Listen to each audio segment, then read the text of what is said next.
Hey, everybody. Welcome to my channel and welcome to this interview with Subdeacon Benjamin Lyda. Benjamin is a classical educator, consultant, and author, a curriculum designer with more than 20 years experience in education. He's done administration. He's founded his own educational effort. I'll ask you about that.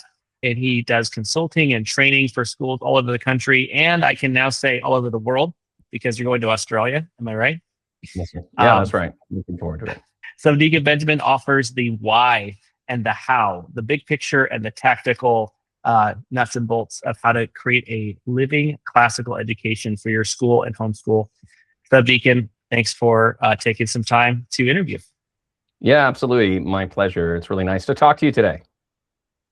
We'll definitely be kind of going back and forth a little bit because we are co-hosting a new conference. I'm very excited to share that with anybody who's watching. That'll be in November of 2026. If it's not November yet and you're watching this, then you are invited to come. We'll put some details in the show notes. But I want to start out just with explaining some of what you do, especially right now, the Scriptorium writing program. Kind of what was the genesis of that, and what are you doing on that right now? Are people asking you to come out and say, hey, teach us how to use this? Or is it more so, hey, we know about you from this, and can you come and speak to our school? How does that work? Yeah, the genesis came from just a real need to understand better how to teach students how to write. I started teaching in a very conventional way, writing, and was very frustrated with it.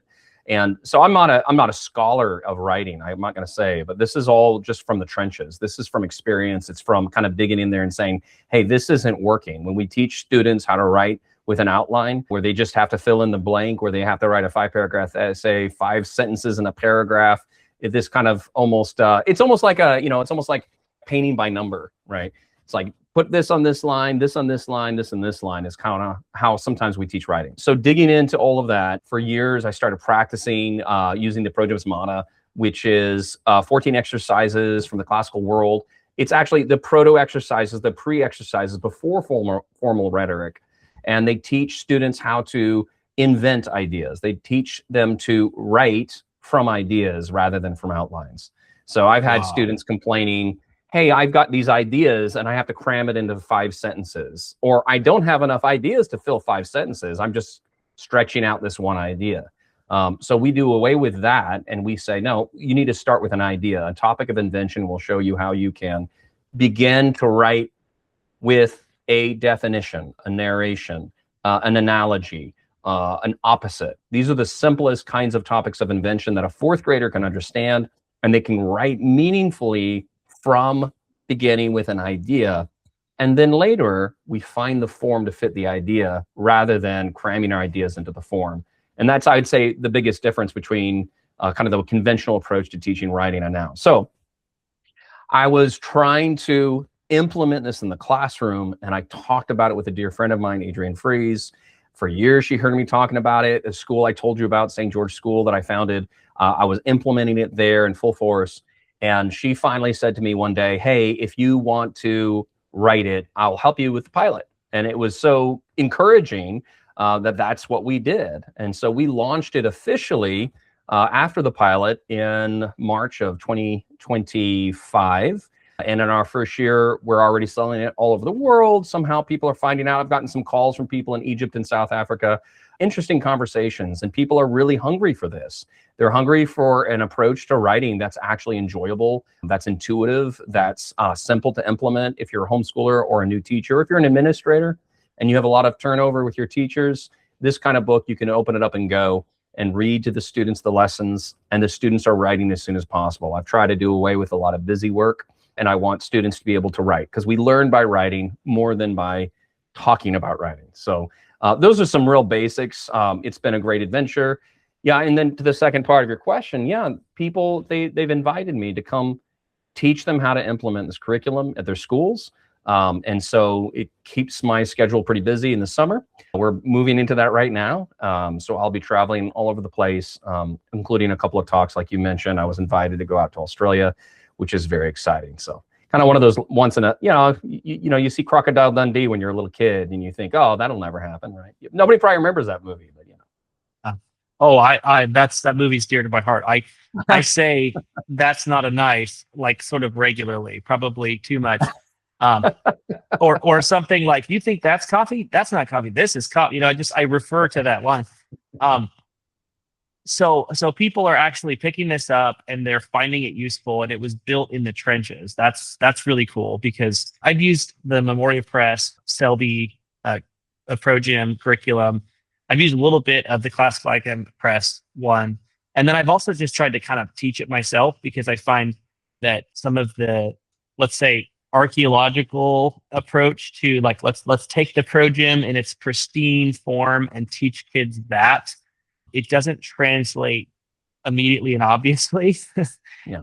And so I found myself doing that sort of like, how is this supposed to work in the trenches? And I really like what you said about idea first, kind of like, Yeah. well, you have to have some things to write about before we get into the form. Do you find that students were relieved to have to like the ideas started flowing when they tried this? Yeah, I really do think that's the case. And that's from the most recent experience I've had teaching it myself, my own curriculum. And I asked the students who had used another ProGym curricula right the year before. I said, how does this add up? Did you enjoy it? They said they really liked it. And the two reasons they give is because, one, there's less busy work. And also because the same thing I mentioned earlier, that they weren't having to count sentences or count paragraphs. I give every paragraph a job. It doesn't matter if that paragraph has one sentence or 20, but it gives them purpose for all of their paragraphs. This is the paragraph where you're going to narrate. This is the paragraph where you're going to define this term. This is the paragraph you're going to talk about the opposite. And then I add, Alexis de Tocqueville could have a one sentence paragraph, so we can too. It's okay. Right. Yeah. When you look at the great writers, they break the rules. Tell me about the St. John Kronstadt school, which is, I think that it's the first Orthodox Christian classical school on the continent of Australia. Yeah. Father Stephen is a priest and headmaster. How did you get connected with him, and what are you going to be doing with them? Yeah, Father Stephen, he's fantastic, and he really is spearheading a whole movement in his continent, and he's solid. He is so solid. As an Orthodox Christian and as a classical educator, he knows what he's talking about. But what he doesn't have is a lot of models. There's not a lot of resources in Australia. And so he's reached out to myself, John Heitzenrader, a friend of mine. He went last year. I know that he's visited the Constantine School in Houston and talked with Dr. Reynolds. So he's come to the United States and seen some of these schools. And so he knows what's out there, but he has to bring it into Australia to help others people catch this vision. And this conference that he's throwing, he's inviting, of course, Orthodox educators all over the place, but they're most likely actually not teaching at an Orthodox school. A lot of them are coming from public schools or state schools. They're coming from all kinds of circumstances. And so he's using it as an opportunity to kind of plant the seeds of a particular vision for education. So he's actually calling it an Orthodox conference.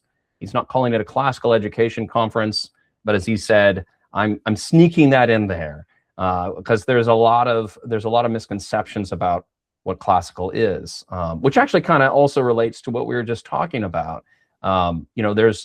We've had our work cut out for us the last few decades trying to revive an educational movement, and there's been a lot of archaeology. But as you said, sometimes when you mine these things and try to have a kind of a one-to-one correspondence, this is what they did, so we're going to do it exactly like that, doesn't always just come across right. So for an example, most basic example, in my curriculum, I tend to use English when possible. So I don't have to say narratio if I could say narration, I don't have to say Thria if I can say proverb. I can use the word. I figure the Greek kids didn't have to learn Greek. They already knew it. So I don't need to make it harder than necessary. Yeah. And I think this is, yeah, go ahead. How about astrographia, writing about stars, and pneumatographia, or all these things? Like, they're cool. Like, as a word nerd, I love them, but it takes precious classroom time to teach 4-syllable words when it's essentially it's writing about stars. I don't know. It does connect them to the tradition in a certain way, but Yeah. you have to weigh the value of that time, right? Yes. Yeah, and so for me, this is what I will be talking about in Australia. It's what I've talked about on my Substack a lot, is to kind of narrow down then what it is we're trying to accomplish in the classical movement.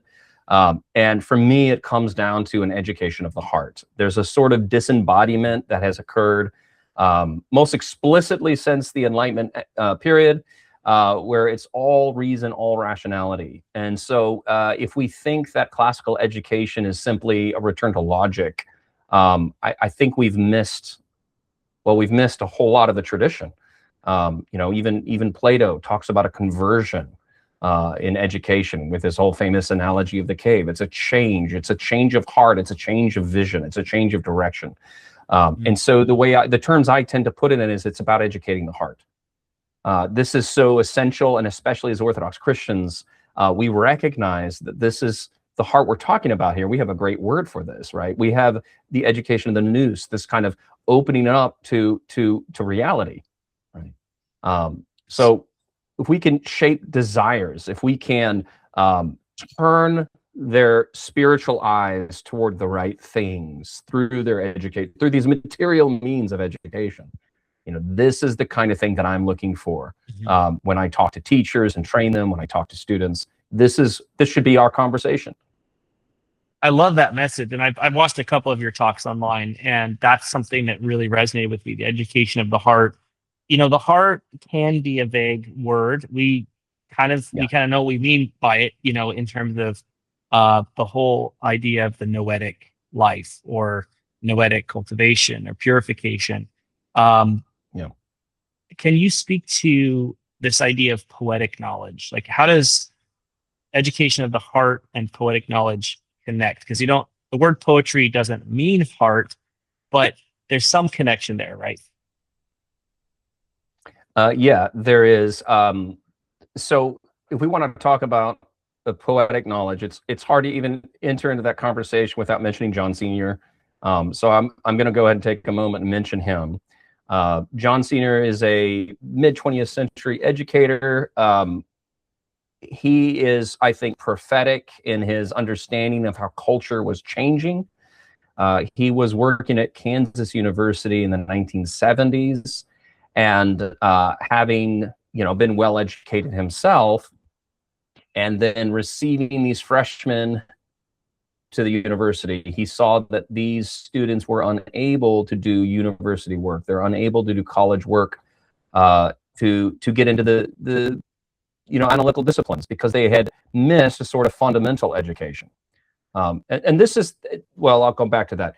The fundamental education he's referring to is an education of the senses, an education that can best happen when children have access to real things. Okay. So in the 1970s, he was concerned about fast food and television and movies and records, and thinking about how that had disconnected children from looking at the stars and having relationships with animals, etc. So how much more so is that true in our time with this omnipresent media that is keeping children from looking up because they're looking down at their screens all the time. The missing out of this kind of poetic education, this education of the senses, right, results in also an education of the imagination, right? We receive these sense experiences, it interacts with our minds and our imaginations, it's recreated in our imaginations, right? And then we take these new sense and experience, and that new imagination has to kind of come to terms with whatever else is already in our mind. So this is kind of how we're learning, right? This is like the primary, I'm not a philosopher, but this is a primary imagination, where we're just taking our sense experience and trying to make meaning of it in our brains, right? Okay. So if we haven't gone through those experiences, then, and you open a book that's all about, abstract ideas and philosophy, like there's no way that you can actually even penetrate these ideas at all, because you haven't trained the imagination through those sense experiences. Okay. So this is kind of what John Sr. means when he talks about a poetic education. I'm sure I have not done him justice. He's brilliant. I am just an amateur. But he demonstrates what he did in his college in the 1970s, what he means by a poetic education, which is probably a little clearer. With 3 other professors, they created a college within a college, a sort of integrated humanities program for freshmen and sophomore. And in this program, which they put out these great ads for it, and they got some credit for it. They said they wanted students who didn't care about grades, people who might want to be learn calligraphy, look at the stars and talk about constellations. And they invited these students to come and have this sort of poetic education before they entered into their specialization. And that's exactly what they did. They looked at stars. Sophomores who had memorized poems would recite the poems to the freshmen, so they would have no mediators between the poetry, the voice, and another person, right? There's not even a piece of paper between them, and they start to experience the poetry, not analyzing, but the poetry is an unreducible form in itself, right? Something to know in itself that doesn't have to be justified by an analysis, right? These are the kinds of poetic experiences that he wanted his students to have. And what was really fascinating about the story, and they had dances, they did folk dancing, they visited, nursing homes and things like this. There's all kinds of other things I'm skipping over. But one of the interesting results of this is that a lot of these students started converting to Christianity. And the university actually had to do an investigation to find out if they were proselytizing. And they weren't. They were just teaching Western civilization. So it's a really fascinating story. And I know you're familiar with Dr. Taylor, who wrote a whole book on the more kind of philosophical side of what poetic education is. And so that's a place you could go deeper if you want to get into that. I'll throw in one thing from the first chapter of Poetic Education by Dr. Taylor. And he actually refers to a Dickens novel, right? And there's a professor, Gradgrind, calls on the students to define a horse. And he calls on Susie and Susie actually, her dad works with horses. And so she starts to describe a horse, right? And he's not satisfied with her answer at all. So he calls on student number 32, and student number 32 says, quadruped, 32 teeth, sheds in winter, this very kind of scientific, abstracted definition. But the irony, of course, is that Susie absolutely knows what a horse is better than this boy who's memorized a definition, because she's touched the horse. She's felt it when it was sick and trembling. She's ridden on it and she could hear it whinny. She knows how the horse is feeling when she brings it sugar. She knows all of the realities. This is the poetic education, the realities of that experience that then get translated into love. Because now Susie loves the horse. She cares about the horse. You don't have to tell her, don't abuse the horse, because she has a relationship with it. It's not an abstract definition. And so in our classical education movement, we need to make sure that we're not just kind of repeating the mistakes of the Enlightenment and only teaching to the reason. And I know a lot of schools, they'll have like medieval days and monk days even. And, I think these are fine things as we're trying to grapple with, okay, how do the students experience this, right? It's not anti-logic, it's not anti-reason, but it's preliminary and it can't be skipped over. But the reason, or the senses and the imagination and the heart are in a sense like lower than reason, right? But that's what John Sr. was saying, is you actually can't get to a proper rational education if you don't have these kind of trunks. Lewis called it a trunk in Abolition of Man. He calls it the heart. So the formation of the heart, I think it's a new concept for a lot of people, that the heart can be formed through the senses, and that this is actually an essential piece of what you can do like in the classroom, and not just stamp the brain. That's really great. And teaching sort of writing in that way, like the idea that you have to know and love your subject in order to write about it is very counterintuitive, I think, for a lot of people. But is that part of what you're getting people to enter into their subject a bit more? John Sr. says that the restoration of the reason it has to start with the restoration of love. Okay. So to make students care about what they're doing is going to have a long-term better effect on all of their intellect, all their education, right? If a student, knows how to memorize the formula, pass the test, get the grade, go to the university, and they never are interested in growing or learning again, that's not a success. When it comes to writing, I just had this conversation with somebody just the other day. When we use these sort of very, very, quote, scientific, abstracted rubrics for grading writing, it's very easy for a student to get an A who takes no risks, right? They might write a whole bunch of simple sentences with very small vocabulary. They do everything kind of technically correct, but they didn't say anything that was particularly meaningful or interesting, and they get an A. Whereas another student actually might have brilliant ideas, and maybe they don't have their mechanics down, or maybe they missed something on the rubric. And there's just a real, if you're an honest grader, there's absolutely should be a conflict in your heart. Like, how can I give this student an A and not this student? Or even if they both got an A, like, what are we saying about what writing is, right? Right. So, but the kid who is learning to love the process of writing, even if they're riddled with mistakes, they're the ones who are going to keep wanting to learn. And they're the ones who are going to take the risks because they've developed a good relationship with that particular subject matter. So those are the kinds of things that I'm looking at. That's great. Yeah, I've said it to many parents even that, to encourage them, your child cares. That's what I want, right? They have the fire is burning. I can work with them on the technical skills and where that motivation is pointed. But if you don't have any motivation, it's a lot harder to sort of drum up the very notion that what we're doing here is important and it matters. I want to talk about this conference idea because I'm sure we'll have a chance to hear from you in November. And a lot of great speakers, some that I know, some that I don't know. We're sort of drawing from each of our networks to invite folks. I have found when I talk to people, we started the St. Andrew Academy, because that's been my main contribution to Orthodox education as a parish school at St. Andrew Church in Riverside.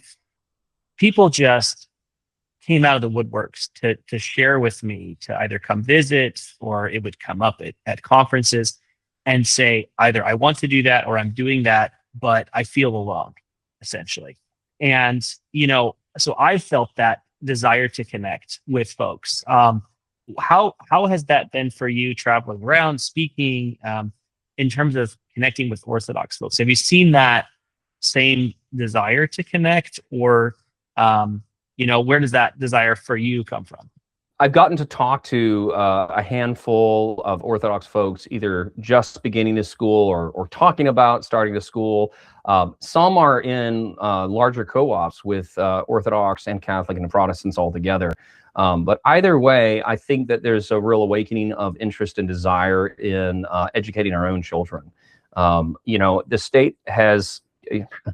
There's the people who say, yeah, state education is a conspiracy. There's no conspiracy. And I'll tell you why there's no conspiracy. It's because it's too disorganized. You have the state guidelines, federal guidelines, district guidelines, campus guidelines, and then you have each individual teacher who's going to do what they want anyway. There's no way to have a conspiracy in public education because it's absolute chaos. So we don't want to send our students there, especially if you understand that education is moral, that education is about the heart or the affections. It's absolutely essential that Orthodox Christians find a way that they can bring up their children so they can continue to desire Christ in his church. For me, if my kids stayed at home for 12 years and we never opened a math book, but they went to all the church services and they wanted to be Orthodox Christians forever, that is a preferable outcome than the student who gets all the A's, goes to the college, and then leaves the church. I'm not saying that that's the only way to do it. But I'm saying that would be a preferable outcome for me. And so we as Orthodox Christians need to help each other find the way that's going to be most effective and useful to those ends. There's a lot of wonderful families, wonderful parents who have the right idea and they need guidance, they need help. or at least inspiration. Some of those people out there, they're just sitting around talking to their parents' council. Maybe there's already a co-op meeting there, but they need some direction and encouragement to say, no, you can do this. It is very possible. It's within the realm of possibility. So yeah, I think one purpose of this conference is so that Orthodox Christians can come together and encourage one another and inspire one another and share ideas. I got a little bit of lag there at the end, but yeah, one of my career missions is to help new schools launch, whether they're tiny co-ops, with 5 or 10 families who are able to, hey, can you do the writing and I'll do the science? That kind of a trade can be really, really effective, all the way up to fairly large private schools that have, draw from the whole community and have multiple churches involved. I'm not attached to a size. I just want to see it happen. And I do think that the Orthodox community has to go through kind of some of the same awakening that maybe the Protestants went through in the 80s, which is we just can't participate in this. There is a sense of, like I know in some immigrant communities, there's a sense of success means getting into the college and getting into the med school, and that's great. And that's actually served, a lot of communities very well. But have they kept up with what the trends are in those public schools along the way? Like, how many sacrifices and how many compromises are we making along the way? Versus, are there enough of us through converts, through large families, through big cities? Are there enough of us to, as you said, raise, take care of our own children? And one of the ways that Father Josiah put it back before we started the St. Andrew Academy, it was right at the beginning, was that, the traditional Orthodox picture is family and church and school. And, that's normal. That's basic. That's not like a fringe homeschool movement back in the 80s where everyone seemed kind of a little bit like hippie or something. That's just basic. We're taking care of our own kids. We're raising them in the church, around the church, in our families, around our families. It's a beautiful thing. And I think that before it was available to me, it almost hurt too much to want it, right? Because it was like, oh, I have to kind of go with what's available to me. But I want to encourage people that you can either find one or you can make one, and it is available to you. Yeah, and I love that vision of a life. And I think education needs to be thought more of as a life, the way Father Josiah's explained it, that this is normative, right? That we're a Eucharistic community and that the school is close enough and to participate in the feast days. So if it's Ascension on a Thursday, that students are in church, and math will be there when they get out. It's going to be okay. But that formation of the heart is the first step, right? That's the primary goal of all of our endeavors in education. So at a very practical level, Easter break, when I was a kid, Easter break was around Easter, and then it became spring break. And then spring break has traveled everywhere from, early March to late May. And I don't know what it correlates to. This was one of the only fights I ever got into with my professors in grad school, was I put Easter break on my syllabus 2 weeks before Easter. And he said, don't put that. It's not Easter break, it's spring break. And I sort of thought, well, but why do we have spring break? It's because of Easter, right? And he's like, no. It was a public, university. But at St. Andrew, we're able to do our spring break, Holy Week, and Bright Week. So we have 2 weeks off. We can go to church, to a bunch of services, and then we have Bright Week to go to church and to travel and go to monasteries. And that's been such a blessing. It seems like a small thing, but when your school calendar is actually in agreement with your liturgical calendar, it makes a huge difference. Yeah. Yeah. And for those people on the fence about our kind of bold statements that we really oughtn't be participating in the government schools at this point, if at all possible. I just want to point out just how things have changed, because I actually grew up in Sacramento, California in the 1980s. And I remember that the grocery store was still closed on Sunday morning. And I remember my dad, he'd have to go run into Saturday night. Oh, we got to get some milk. We'll have no milk for the morning, you know, because we were Protestants. We had milk on Sunday morning. So we had to go run out to the store Saturday night to get the milk so we can have our cereal before church on Sunday, because the grocery stores were closed. And likewise, they still called it Easter break back then. They called it Christmas break still when I remember as a child.